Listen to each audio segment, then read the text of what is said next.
Assalamualaikum mga kapatid, gagawa po tayo ng Turkish food. At ito po yung talong 2 kilo at piprituhin po natin. At ito po yung aming hapunan ngayong gabi.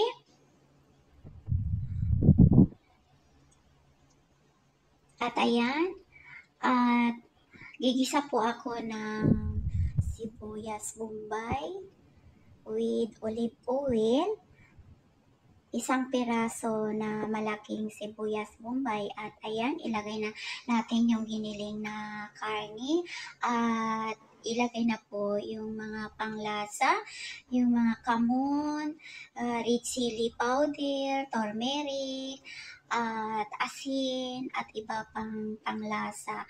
At lagyan natin ng bawang at green chili para po masarap-sarap naman ang ating niluluto, diba?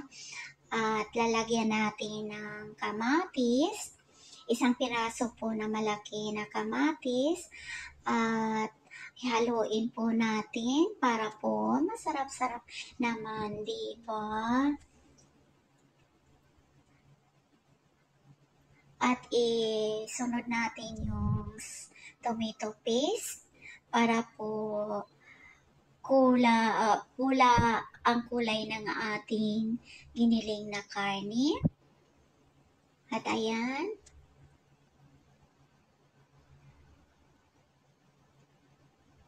At lagyan natin ng 1 balot na parsley leaf.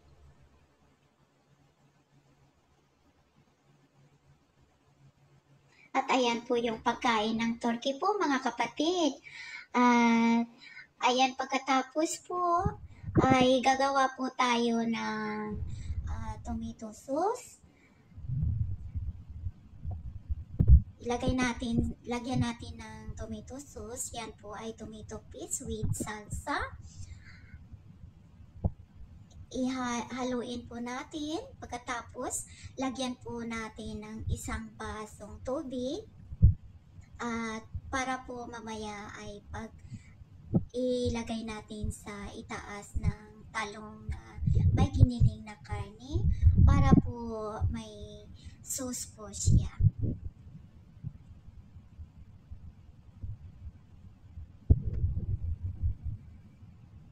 At ito po yung talong na pinirito natin kanina, at ilagay natin yung giniling na karne sa itaas po ng talong. Ayan, isa't isa po yung pagkalagay natin.